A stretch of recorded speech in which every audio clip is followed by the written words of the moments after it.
Your weekly horoscope with Jerry and Matt.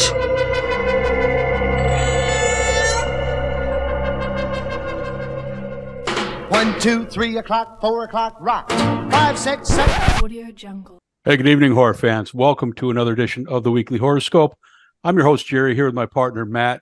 And this week, we're going to continue our Best of the Decade series, and we're moving up to the 1950s. And I know, we always enjoy going back to look at the classics. What's your thoughts on this decade, Matt? The 1950s were really interesting because we're coming off, the whole World War II and nuclear development, which kind of reflected an era of like giant monsters and fear from above from, bombs. And there was also a lot of, underlying paranoia and coming off the McCarthyism era from 1950 to 54. So there was a lot of paranoia generated. And it made for some very interesting movies. And we kind of got this giant creature feature era out of it. And then the space sci-fi things coming from above, and it all kind of acclimated into these interesting movies that we get. Yeah, it's really a transitional decade for horror in my mind.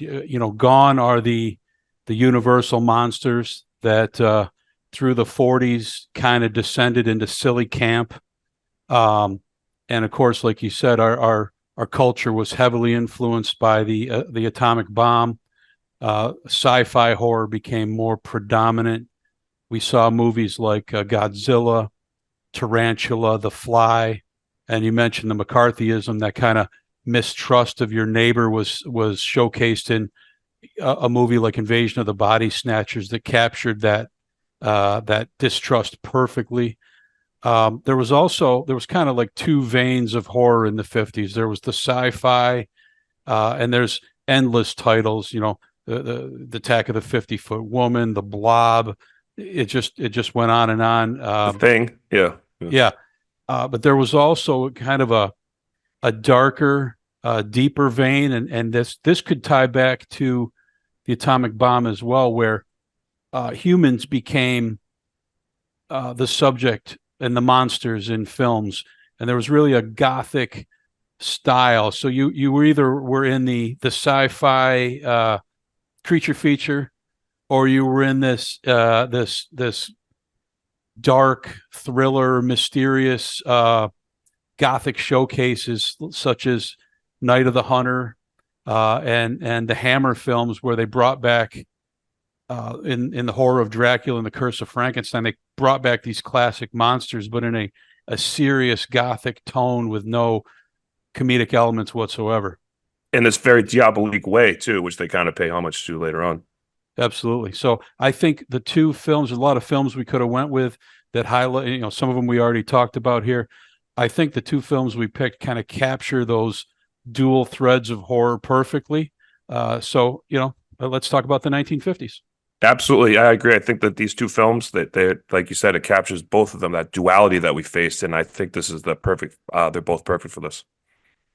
All right, we're going to start with Them from 1954, directed by Gordon Douglas. And this is really probably the kickoff of the creature features, released the same year as the original Godzilla in Japan, but thematically very different. The only connecting tissue here is that this is all because of atomic testing in this case.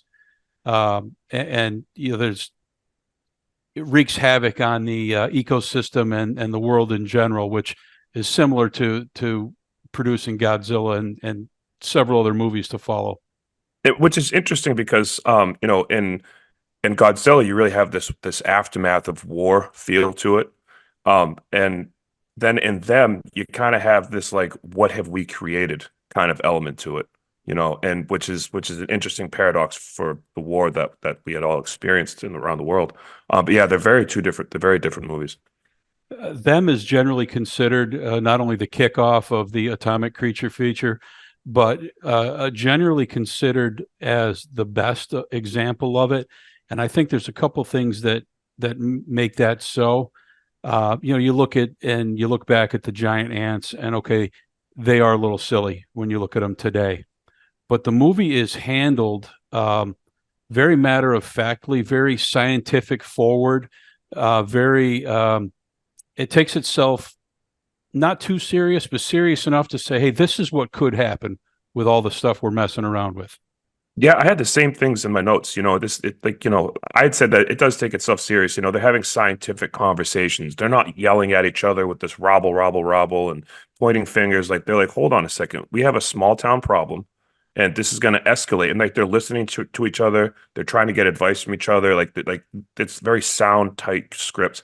It's very well acted. You can tell each actor takes it very serious. Like it's just actually a really good movie. We start with Officer Ben Peterson and his partner. They're alerted to a little girl wandering in the desert by an overhead airplane who's scouting the area. And just, I'd like to say that Ben Peterson was Brooks in Shawshank, the guy who hangs himself. Oh, fantastic! What a connection! I did not catch that in my research. Yeah, that's the same Very actor. nice. They pick up the little girl, and she is in shock. And they're trying to figure out what happened to her. They go to a nearby trailer, hoping that this is her family, and they get some answers, and they find it destroyed. An ambulance is sent for the girl, and they hear a high-pitched screech coming from the desert. And at the noise, she sits bolt upright in her seat. And when the noise leaves, she lays back down and resumes her kind of catatonic state. But the noise was really triggering for her. Yeah, and at this point in the movie, it's almost like, I mean, we know it's a movie about ants and radioactive ants, but if you're actually just watching the movie like intently for what it is, like it's kind of setting it up like did she just escape some serial killers out in the desert? Like what they find this like camper and stuff, like what's going on? She's like catatonic, like she just escaped something. So it starts off as a really good crime mystery. Yeah, the officers on the way back, she goes in the ambulance, the girl does, and the officers stop at a general store and find it also destroyed and the shop owner dead. And the partner Blackburn stays behind to secure the scene. And while he's there alone, he hears the same screeching noise outside, and he goes out to investigate. And we see him round the corner, and he shoots his gun, and then he screams, and we find out he's dead. Yep. So at this point, we've not been shown anything. We've just been kind of alluded to something going on, which I thought was kind of cool to keep a secret for a little bit.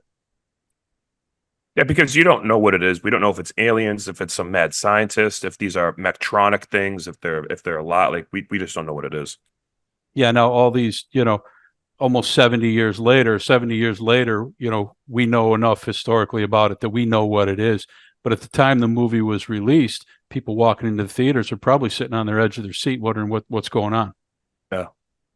The cops are baffled. They don't have any explanation. FBI agent Robert Graham is brought in on the case, and very unlike the stereotypical trope where the local cops and the FBI battle over whose case it is, they immediately start working together very cooperatively, which I thought was cool to be different.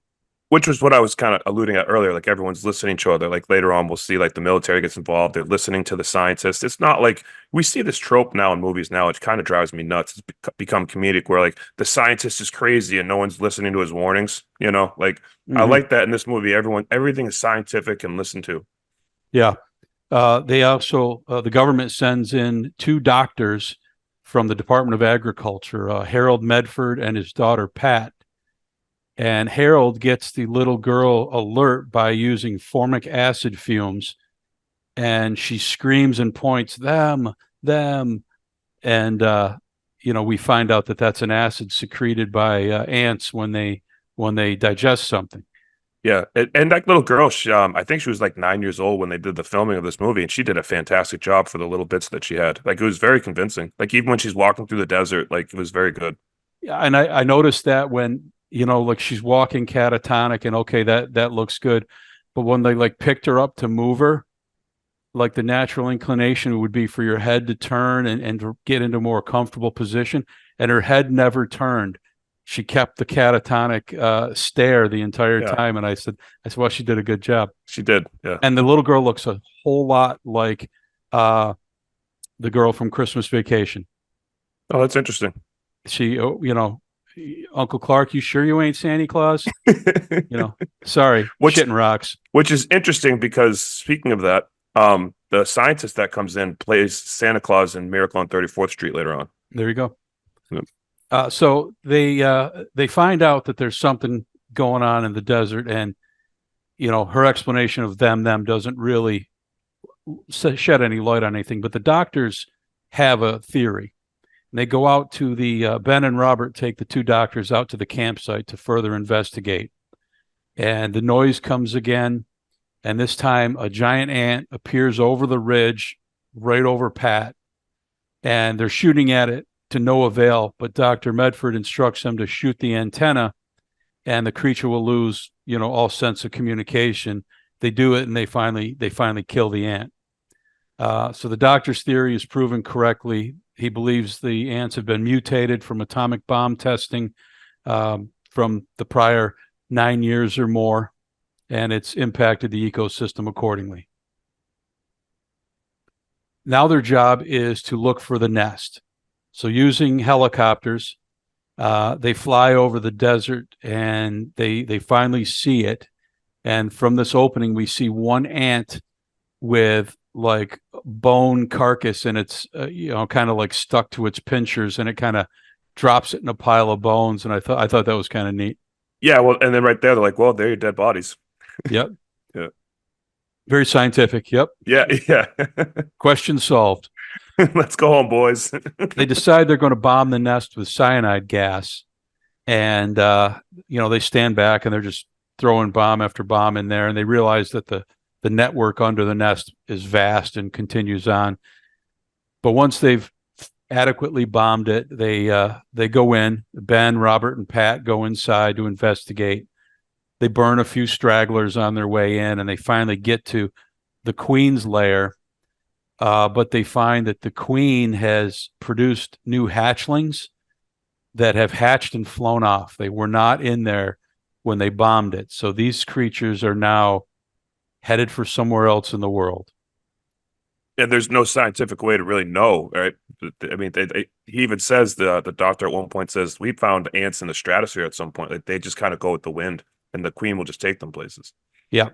And they talk about, they break down, well, how far can they fly? Well, ones that are an inch big can fly up to this far, but to prorate that over, ones this size, it's almost impossible to We don't tell. know what we're dealing with. Yeah. Yeah, and they give the military an informational video about how the ants reproduce and how they kill and how they feed and how strong they are. Yeah, it was interesting. Yeah, they demonstrate the strength at 20 times their own weight, and again, they approach it very scientifically, matter of factly. This is what we're dealing with. Let's all go work on this, which is refreshing, because usually that in itself creates some kind of conflict. Right, exactly. Yeah, so I mean, they do a very good job of taking something, as, like you said, as silly as ants, but then all of a sudden it becomes like subtly serious, and they take it serious on that end. And I think it does a very good job of doing that. One queen kind of reveals themselves because they landed on a freight ship, and their offspring nested there. And when they come out, they kill everyone on the ship, but they're in the middle of the ocean. So it's the Navy's able to go in and sink the vessel and eliminate the issue with the one ant. So there's at least one queen that they're left searching for. Yep. So it kind of helps it narrow it down. Yeah. Our group travels to Texas on the report of a pilot who's locked up in the loony bin for reporting that he saw UFOs shaped like ants. They go talk to him and realize he's not loony. He saw exactly what they're looking for. Although in a interesting twist, they tell the doctor to keep him locked up just because they don't want this information getting out, not because the guy's crazy. Right. You're like, we'll wire you when he's better. That's what he says to him. Like from afar, we'll now tell you when he's better. We'll tell you when he's better. Yeah. And the doctor's just scratching his head as they leave. Yeah. That's that McCarthyism right there, right? The government's going to be like, hey. Yeah, exactly. The group does tell him that, or the pilot does tell him that the creatures were headed west. So they now head to L.A., where a patient, a drunk in a hospital, claims he keeps seeing giant ants in the drain openings outside of his window. While they're there, there's a report that a father is found dead and his 2 children are missing. So they use all these pieces of information to track down where they think the ants are. LA is put under martial law, and our team of police and scientists, along with the Marines, they start to head into the aqueducts searching for the colony. Which is actually interesting. Like if there were giant ants, like they would naturally find these crevices and holes within the cities and start burrowing down there. You know. Yeah, at one point they mentioned there's like 20 miles of tunnels under the city. Yeah, Like, yeah. oh, So this like, could be we've awful. just kind of set this up. Yeah, it's not like they're just out in the desert somewhere randomly leaving us alone. They've like infiltrated the city, so now there's a real threat.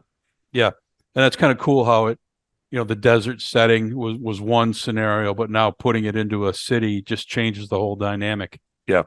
Ben, our police officer, finds the 2 boys and manages to kill 2 ants that are near them and lift the boys out to safety. But as he gets the last boy up into the pipe to escape, he's caught in the pinchers of a giant ant and he's killed before he's able to get away. And they actually did, for the time, this actually looks really well done. Like they're actually lifting these kids up on this like cement block stuff, and like the little kids are like pushing themselves over the cement, and like it actually just, they actually really had to film that, so it just kind of looked good. It kind of looked genuine the way they filmed it. Yeah. Robert enters and he kills the ant, and they continue on, and they are able to find the queen and the fresh hatchlings.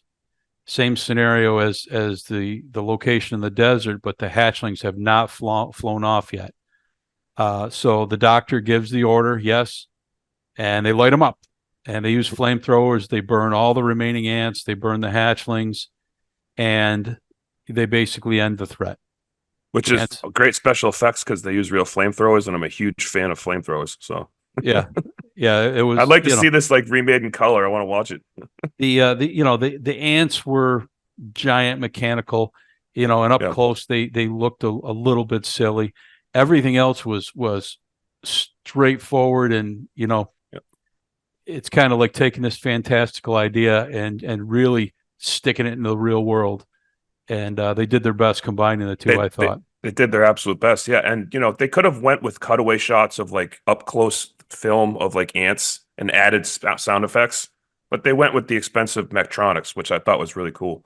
They did a lot to really put things together to make it realistic. Like you can see when they're using the bazookas, that they had duds in the bazookas, but then in the distance you can see that they had the pyrotechnics set off to go. Like it just looked like they, with the budget they had in the 1950s, I think they did a fantastic job. Yeah, and the film ends with Pat considering what else may have happened or what may be next from the other tests that have been going on for the last 9 years, kind of setting it up not necessarily for a sequel, but almost to build their own universe where you could make worms or so Tremors. Yeah, I was just going to say movies like Tremors and so many movies came after this that really owe a debt to this film for. I thought Tremors when I was watching this. I was like, oh, this was they kind of, you take movies like that and this is where they got it from. Well, even listen, even when they're down in the caves and they find that room of all the eggs. And like the eggs are like you can see stuff moving in them, and they have the flashlights and they're walking slowly through. I was like, Alien, right? That's Alien, right? They copied that scene, Yeah. No, good point. And it's that's one of the things I love about old movies is the scientist flying in. He's going to give everyone advice, and he doesn't know how to use the he's awkward in the helicopter. I was like, that's Jurassic Park, right? Yeah. There's so many movies copied from this. Yeah. I like how they have to get out of the plane when they first arrive, and they have to like basically fall straight down out of a bomb hatch. Like, that's the only way you can get in and out of this plane. Yeah. But no, it definitely was an influential film. And you look back now, it's a goofy creature feature, but you can see its fingerprints through horror from that day forward. Yeah, through time. Yeah, and if you're in the mood for a classic movie, I highly recommend it. It's a great classic. All right. Excellent. Well, our second film, and this is a dramatic shift in gears, is Les Diaboliques, or translated loosely to The Devils. And this is a French film from 1955 directed by Henri Georges Clouzot. And I'm sure I'm not saying that correctly, but It's a lot better. It's a lot better than I could. So this movie is really sick and twisted for the mid 1950s, and it's I got think some it's sick and shocking twisted. moments. Period. Yeah. A boarding school outside of Paris is run by the nasty Michel, but financially supported by his wife, Christina, who's a teacher there. She has a heart condition, and they constantly touch on that she's frail and can't be upset because she's weak. And Michel also has a mistress at the school named Nicole, and he is abusive. He's loathsome. He makes fun of Christina's heart condition. And He Nicole's the physically diametric assaults opposite, Nicole. right? Yeah, Nicole is like the diametric opposite of Christina. They're like completely different. They remind me of Ginger and Marianne from Gilligan's Island. There you go. Yeah. Yeah. And despite their odd relationship, the both are aware of each other. The women are friendly. And even though their circumstance is odd, Nicole has had enough and wants to be rid of Michel once and for all. And this was before divorce was all the talk of the town, right? This is 1955. Right. Yeah. Right. And they actually touch on the fact that Christina has a strong religious background and doesn't believe in divorce. They actually mention that, but they literally bring it up. Yeah, he literally says it. Like, what about your religious beliefs? Yeah. Nicole eventually convinces Christina to go along with her plot because both really want to be rid of this man. And I immediately found it interesting that you are religiously opposed to divorce, but you can be talked into murder. Like where's the line here? Well, because I mean, on the other side, if you have two girlfriends and they know about each other, you're gonna die. Yeah, I have no sympathy for Michelle by any means, Right. but Finding sympathy for anyone in this movie is kind of tough, to be honest. Christina. Well, as we'll see when it's all said and done. But a break is coming up, and over the break, Christina sneaks off and goes with Nicole to her hometown, which is hundreds of miles away, and they stay at an apartment that Nicole owns. Once there, they put a call into Michelle, and Christina tells them where she is and that she's had enough and she wants a divorce. And their plot is that this is going to lure him to come to them. While they're waiting for him to arrive, they poison an expensive bottle of booze and they leave it out. And when he arrives, before he arrives, we keep going through this dynamic. Christina is frail and just wants to back out, but Nicole keeps convincing her to see it through. Yeah. And that dynamic plays out and is important to the overall plot of the movie. Yes. Yeah. And yes. Nicole goes upstairs to distract the tenants so they're not aware of Michelle's arrival. They don't want anyone to know he's there, period.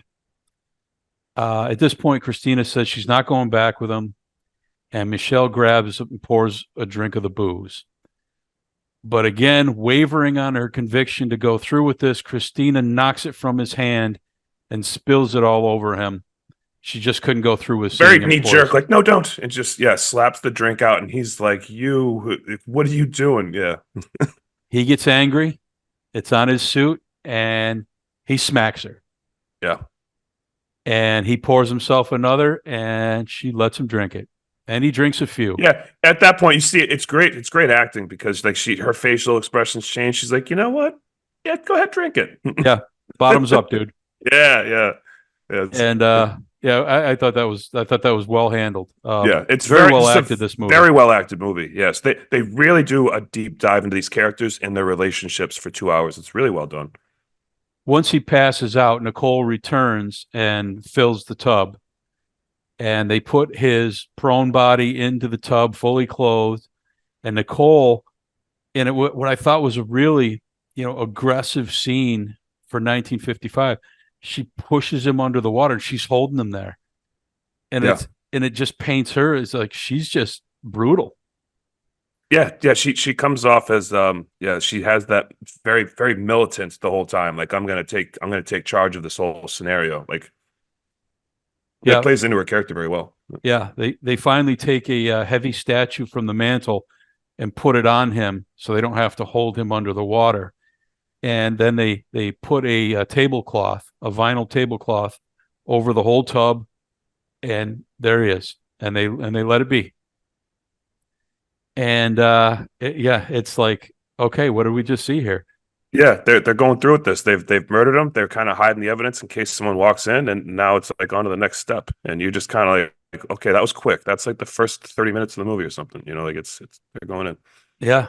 The next day, they brought this large trunk, kind of a wicker trunk, and they load his wet body up, wrapped in the tablecloth to keep the water at a minimum, and they put it in the trunk, and they actually get the upstairs tenant to help them load it into their truck. And he wants them out of there because he's mad the night before that they're taking. He has this line where it's like midnight baths. This is the fall of the Roman Empire. Like, what are we doing? Yeah, the tenant is actually the only comedy relief in the movie, I thought. That's really. it. It's the only, and it's for like 3 minutes, and then it's over. Yeah, he's like ranting and raving about their very presence. He's trying to like listen to Jeopardy of their time on. He's trying to get all the questions. Yeah, they're there, and he's just so mad about it. Yeah. But she owns the place, so what are you going to do? Yeah. So they drive back to school. They have a brief encounter, stopping to get fuel along the way, where a drunk wants to get in the back and catch a ride, but they manage to get rid of him. And they arrive back at school late in the middle of the night, and they dump the body inside a nasty pool that looks like it hasn't been cleaned in years. And it's black and white, and you can still tell it's nasty. Right. Like you could just tell for some reason, like that's filled with algae. Yeah, you can see the green foam even though it's black and white. Yeah. So they dump the body in, put the truck away, put the crate away, and let him be found. They're hoping to paint this as an awful accident where he slipped into the pool and drowned. Yep. But the school reopens, the kids come back, and the body's not discovered. And this puts frail Christina on edge. She finds herself, she's teaching class, and she just keeps looking out the window at the pool. It starts to now we're starting to get into this like paranormal, almost psychological elements into the movie. Yes, deep. And then the tension is agonizing for her. It's you can see it's got her on edge. She just doesn't know what to do. Her actions are changing. She's speaking differently. She's she's like right there at the edge. One day in the yard, the boys are playing ball, and the ball goes into the pool. And one boy jumps in, and they think he's going to come out with the body. But what he comes out with is Michelle's lighter. Yeah. That's all he finds. And the women are like, okay, we got to empty the pool. The caretaker comes and empties the pool, but no body is found, and the mystery deepens. Yeah. The next thing that happens is a delivery comes for Michel. He gets a suit delivered from the dry cleaner, and they accept the delivery for him. And when they open it, it's the suit he was wearing when they drowned him. And at this point, I think it's Nicole where she says like someone's trying to bribe us or pin something on us or threaten us. Like they're trying to. It starts to become very conspiratorial. Yes. And without explanation. And the viewer, as the viewer, the first time I saw this was like, this doesn't make any sense. You're kind of on the edge of your seat. You're just like, wait a second. You're kind of glued to the screen. Like, what's going on here? You're putting all these dots together, and it's like, this isn't adding up. Had you seen this before? No, I haven't. Oh, I have seen it before. It was good. I really liked it. Yeah. So basically, the women now go to the dry cleaner to where did you get this suit? And they're like, oh, it was dropped off. Well, did you see anyone? No, it was just in the box for service. And they said, but we did find this key that came out of the pocket, and it's a hotel key. So now they take the hotel key and further investigation by going to the hotel. But alas, no sign of Michel. They speak to the day porter. The room's been rented for a little while, but he's never seen anyone. The night porter's never seen anyone. It's no sign of Michel. This is just a wild goose chase. And it creates tension amongst the women, and they begin to blame each other, and they start to fight about it. This Yeah. is your fault. No, this is your fault. And, well, you convinced me to do it. Well, you did it. And that kind of thing. And I mean, that's the type of thing when people don't trust each other, get involved in these things, and suddenly like plans go awry, right? And like so all of a sudden it's like they never really had an idea of how this is going to play out. It was very impulsive. And when the pressure's on, and people are starting to ask questions, you'll get real, you'll sell everyone out, right? Like you'll be like, well, I never agreed to any of this with you. This is going too far. Yeah. And that's kind of where it's boiling. Yep. And the tensions rise, and we're reminded again about the frail state of Christina's heart. Yeah. And it kind of makes it realistic because I think that's what would happen. People do that. People dime on each other all the time. You just see it constantly. You watch any crime documentary, it's like they all sell each other out. For sure. A body is found. They find in the paper, a body is pulled out of the river, and Christina goes to the station to identify the body, thinking it's Michelle, but it's not.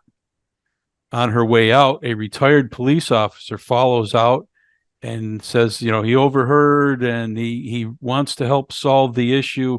Of course, she really doesn't want his help because what they did, but he kind of forces himself into the case and rides back with her to the school and starts looking around investigating. And I thought he played a cool character too. It kind of reminded me of like a trope that was going to come later, like throughout the years. Just that classic Snoopy kind of detective. Hey, kid, like with the cigar and everything like that. Like we see that later in movies. Like it was, he's just very observant, always taking a note, and it was a good character. Yeah. Then the twists start to get even a little crazier. There's a boy in the yard who's was throwing around things with a slingshot and broke a window, and he's in the yard being punished. And they ask him, "Who punished you?" And he says, "The principal, Michelle, caught me and punished me and took my slingshot." And no one believes him. But Christina is just frazzled at this point, gets upset and lies down. The doctor comes and visits her and confirms her heart is not doing well. And this has all just been too much for her. Yeah, He doesn't know why, of course. And they treat this poor kid like that. They treat everyone in this movie. All the kids are always in trouble. Yeah. Yeah. The next thing that happens is the photographer comes to take the school picture, and they're lamenting, having the picture taken without Michelle there. He's the principal, but they have to go through with it. And when the picture is printed off, there's an image in the window behind the group that looks a lot like Michelle, and it's kind of half in shadow. And it's kind of creepy. It's very, very ghost, very haunted house like. Yeah. And Nicole brings it to Christina and shows her and says, "Oh my God, look at this. We need to run." And Christina says that she is dying and there's no point in her running, but you're right. We should just go our separate ways at this point. Yeah. Christina wakes up to the detective sitting in her bedroom staring at her, which is, I can't imagine that was acceptable in the 50s. That's just super creepy to me, that to be just sitting watching a woman sleep. Yeah, there's a lot of things that happen in this movie that probably aren't acceptable. And when she wakes, when he smacks her earlier, yeah, for sure. When she wakes, he tells her that he thinks her husband will be home soon. And at this point, she can't take it anymore. She just confesses. She says, "No, he won't. He can't. I killed him. We poisoned him. We drowned him. He's gone."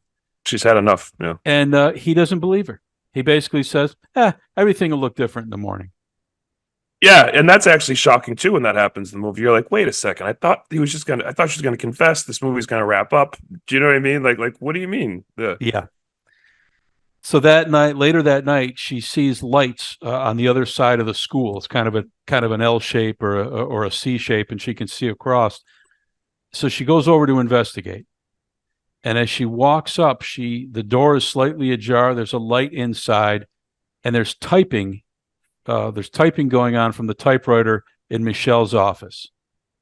And she thinks she's going to find him. So she opens the door, and no one's there. But there's just something that was just printed out right there, and it's in Michelle's name. Yep. And then immediately the lights go out. And she books it screaming, just like heading out like she just saw a ghost. Yeah, she's terrified. Yeah. She runs back to her room, goes into the bathroom, shuts the door, and she's kind of holding her head in her hand, rinsing her face with water. She's completely frazzled. She's on her very last nerve.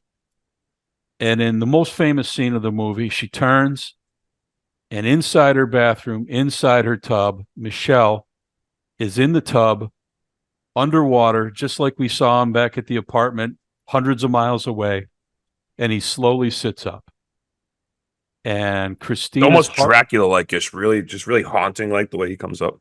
And his eyes are just like rolled white.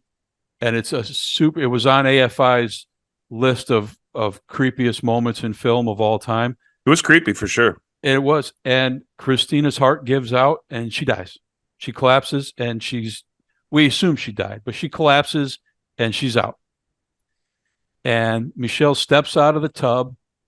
He removes fake white eyeballs. And I'm sitting there watching this, like, is there a movie that doesn't have an eyeball scene? Like, I told you we'd get you an eyeball this week. And Nicole runs into the room and starts kissing him passionately. Yeah. And they're celebrating their plot working to perfection. They got poor Christina so frazzled that her heart gave out. And Alfred Hitchcock is sitting there watching this going, I want to do a bathroom murder scene. Yeah. The detective steps into the room and interrupts their celebration by telling them that they're good for 15 to 20 years in prison now. Yeah, not so fast. Yeah. And it's kind of a cool wrap up. Like, this guy was like annoying and nosy, but he had his stuff right. He had his stuff together. He had an idea of what was going on. He knew stuff we didn't, right? Yeah. Well, as the school is closing, it's shut down now. The woman who supported the whole thing is gone. The principal's going away to prison. The boy with the slingshot is out there breaking windows with his slingshot, and one of the workers confronts him and said, "How did you get it back?" And if you remember, this is the kid who said that Michelle had taken it from him and punished him, and he says, "Well, Miss Christina gave it to me." And the movie ends with that mystery. We thought Michelle was dead and the boy told us otherwise. We think Christina's dead, and now did the boy just tell us otherwise again? Yeah, I don't know. I think maybe she's alive. But I mean, they never go into that because there's no funeral scene, there's no coronary scene, there's no confirmation she's dead scene. Did she have a heart attack and then she lived again and come back? Like they just never address it. I think it's better that they don't. I agree. I actually love the way they ended it. It's like the perfect mystery. It's like the perfect paradox to what she went through. And it doesn't answer itself, and it's just like, wow, this was messed up and really cool. I love when movies and books do that, when there's an ending and everyone's like, so how did it end? And the director or writer is like, I don't know, you figure it out. Yeah. I'm not writing the rest for you. Like, I just wrote the whole thing. Like, why do I have to, You mentioned the influence to Psycho. There was a couple things that tied directly. One is at the end of the movie, there was a notice to patrons to please not ruin it. And don't tell your friends, don't tell anybody about it. Yes. Which is something Hitchcock used, and you were not allowed in the door once the showing of Psycho started because he didn't want anything ruined. Hitchcock actually tried to buy the rights to this novel. He wanted to make it a movie too. I heard he missed it by about an hour. Yeah. I heard something like that, a couple hours or something. And he was a big fan of the finished product. When he saw the film, it inspired him to make Psycho. He said, I want to make something as disturbing as what I just saw. Yeah, and they're two great films. Which is a great compliment. Yes, it is. Yeah, and it's unfortunate that Psycho is so much more popular, and I don't know if that's because of the English language and French movie. I don't know if that has to do with it, but this movie is just as good. I enjoyed it just as much. I think they're both different films. They kind of have like a different angle, but I think they're both just as enjoyable. It's just one. I mean, it's a lot of people can't watch. I don't know why, but a lot of people can't watch subtitle films or foreign films. It's harder for them. I have no problem with it. I enjoyed both movies. Yeah, I have no problem with it either. In fact, I see this new trend on Netflix is to have the default setting be dubbed films. I would much rather watch a foreign film and read subtitles than watch a dubbed film, because now you're at the mercy of the acting quality of the dub voice. and it often is not good. It's never good. And it's also the translation. You're not getting the actual dialogue. You're getting a translated version of the dialogue, and it's always different. It's Yeah. never the same. Yeah, for sure. For sure.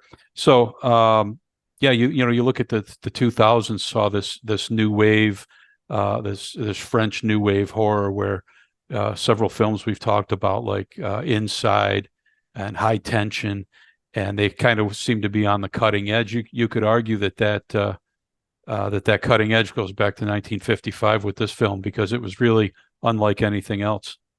Yeah, and even watching it, you just knew when the first time. This was the first time I'd seen it this past week, and just watching it, I was like, "Oh, this was revolutionary!" Like you can just see the influence. Absolutely, it bleeds right through it. Yeah. So that's our category for this week. The best of the 1950s, a unique decade to some degree. As I mentioned, it's really transitional from a lot of things that were standards in the 30s and 40s, and kind of a new way and a new look at doing things. The creature features, and then you also got the more dark, the more sinister, the more gothic tone that kind of carried into the 60s and 70s. But these are two really, really good movies. I highly recommend them if you don't mind looking back at a classic. Yeah, absolutely. I agree. And then, I'm looking forward to when we get into the 60s and 70s, how radically different it's going to get.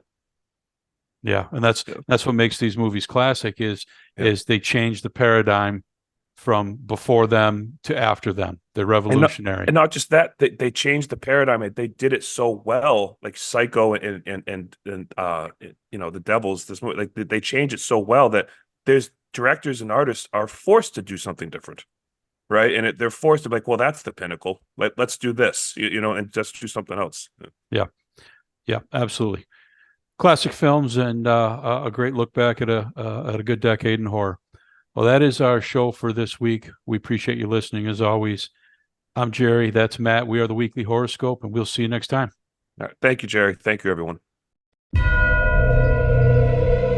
Your Weekly Horoscope with Jerry and Matt.